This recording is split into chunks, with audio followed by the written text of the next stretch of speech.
What's going on YouTube? In this video, I'm going to tell you how I saved almost $500 on my commercial trucking insurance.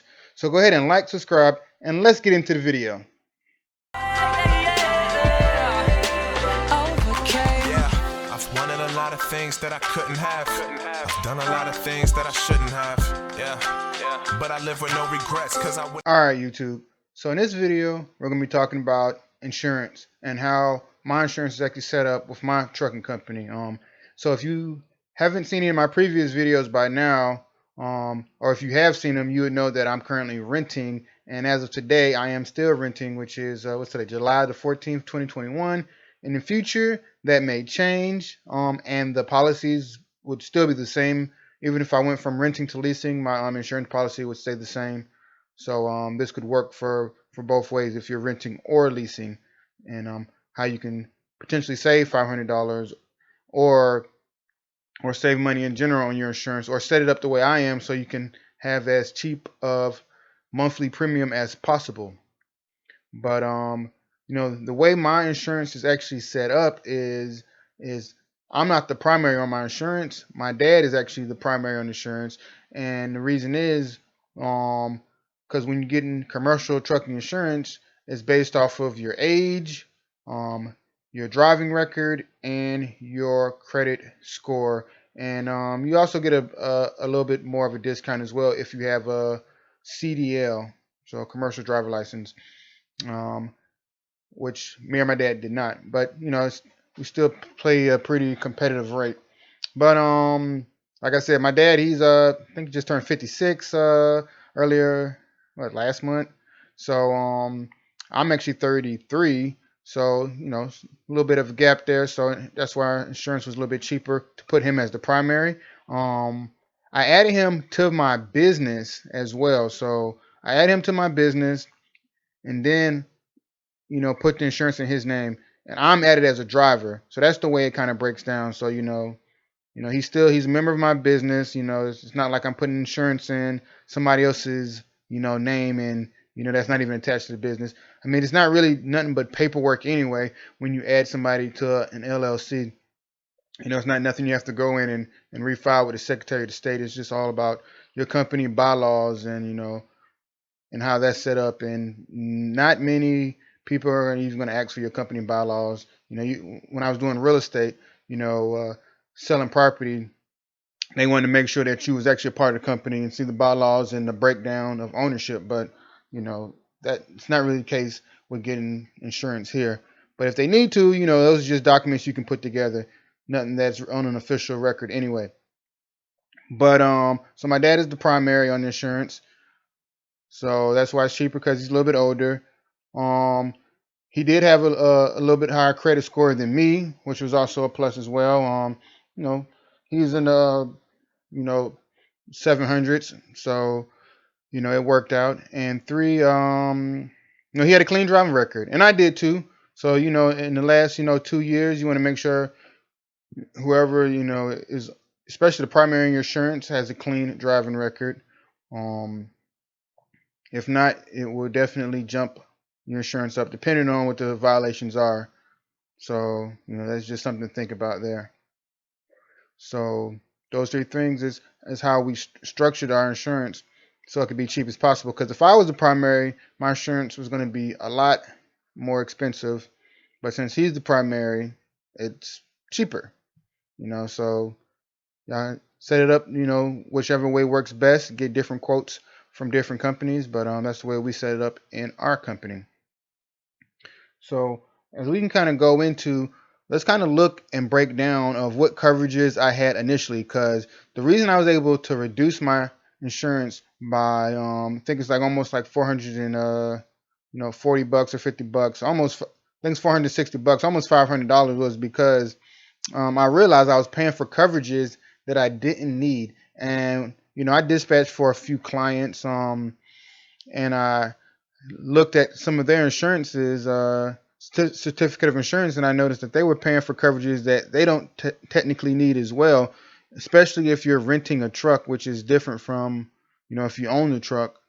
The coverages could be a little bit different, because in our case, we're paying rider That's who we rent with. The company, trucking company we're renting from. We're using their insurance. For um, property damage and collision. So there's not a need to use it again for Progressive. And there's a couple other things that I'm going to show y'all. Let's kind of get into it. All right. So this is my certificate of insurance here. So initially my insurance was $1,510. 1510. And now it's currently $1,049. So quite a bit of saving there. So these are the coverages that I had since my authority been active January 28th, 2021.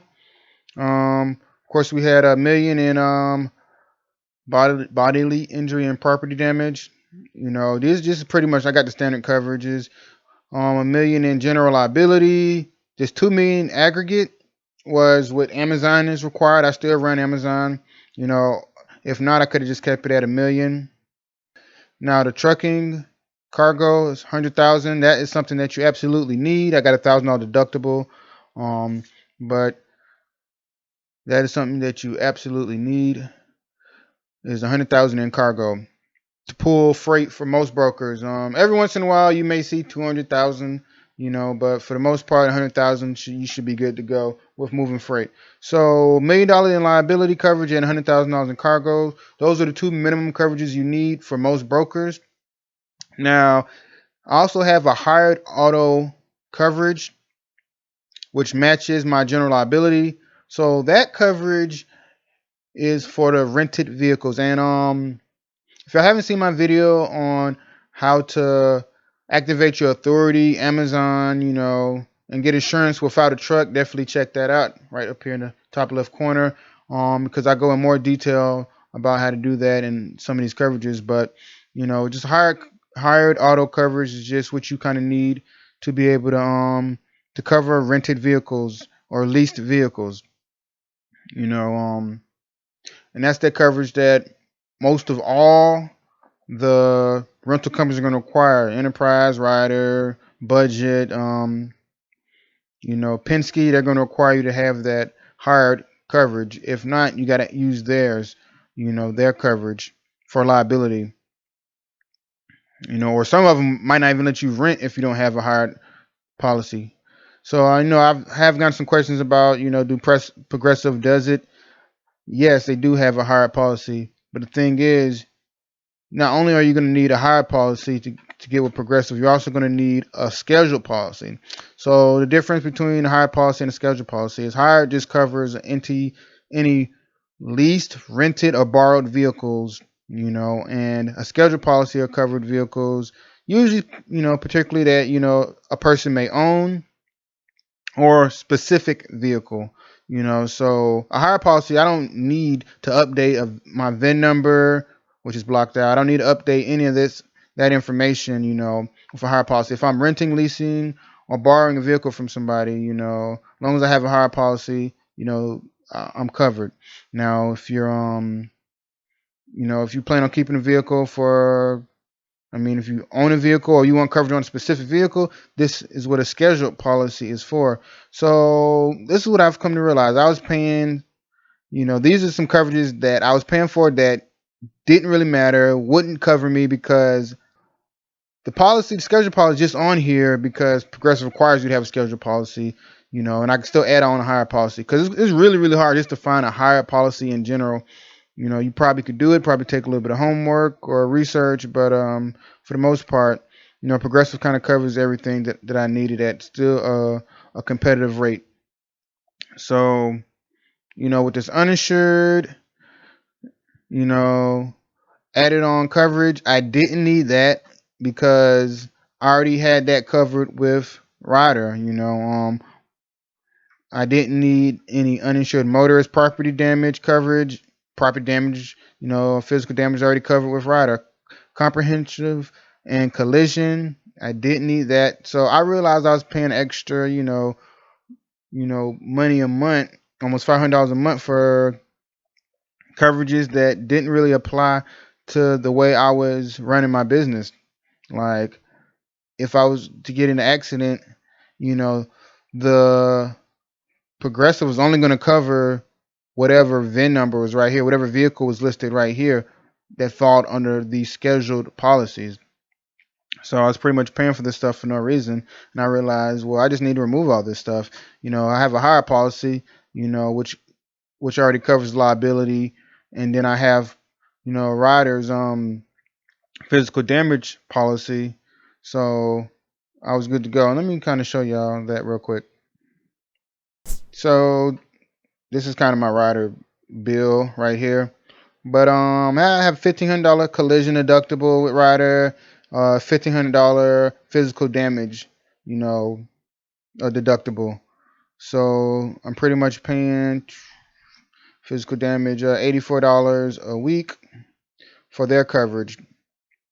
And rider, some rental companies, they might let you use whatever rental insurance company you have, but rider does not use progressive physical damage coverage, so I had to keep it on. So that means there was no point in me paying double for physical damage with rider and with progressive.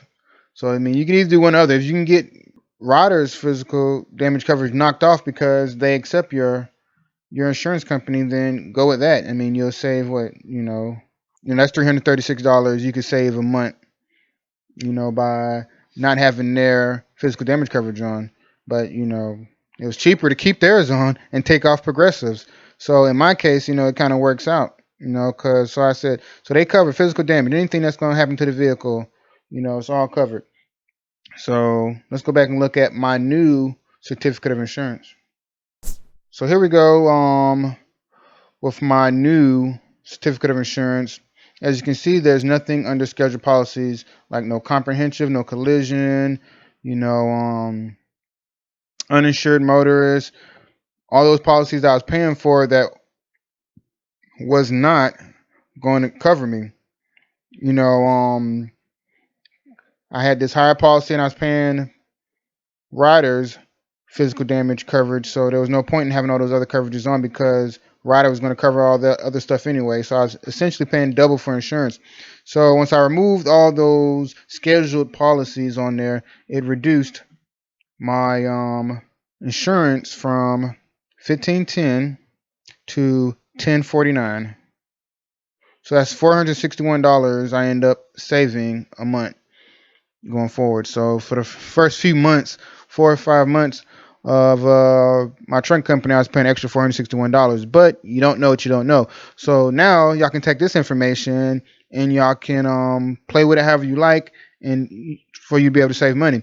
I mean, if you want to put every time you get a new vehicle, if you want to put that on a scheduled policy and pay for those other coverages, that's your freedom to do so. Or you can go the route that I've done it is, if you have a hire policy, your rental vehicle is covered for liability, and you just keep on the rental company's, physical damage coverage. So you're covered for any collision or damage to the truck. That's one way of doing it. And I would say the benefit of doing it the way I'm doing it is, with this hire policy, there's not a limit on how many vehicles you can cover. So if you got 3, 4, 5 vehicles, all of them are covered. And I've asked about 3 different progressive agents this exact same question, and they all verified it. So I mean, that's just a plus when it comes to renting or leasing. Now, if you choose you want to do it the opposite way around, you can add all those coverages on, and you can drop, the rental company's coverages. However it works out best for you, but this is what's the cheapest and most effective way for us to save money. So that's the way we're doing it, y'all. So all in all, just showed y'all how we saved $461 a month on our trucking commercial insurance, how we set it up. If you have any questions, go ahead and leave your questions in the comments, or reach out to me, via email or Instagram. And if you made this far in the video, go ahead and like, subscribe, and stay tuned for future videos. Peace.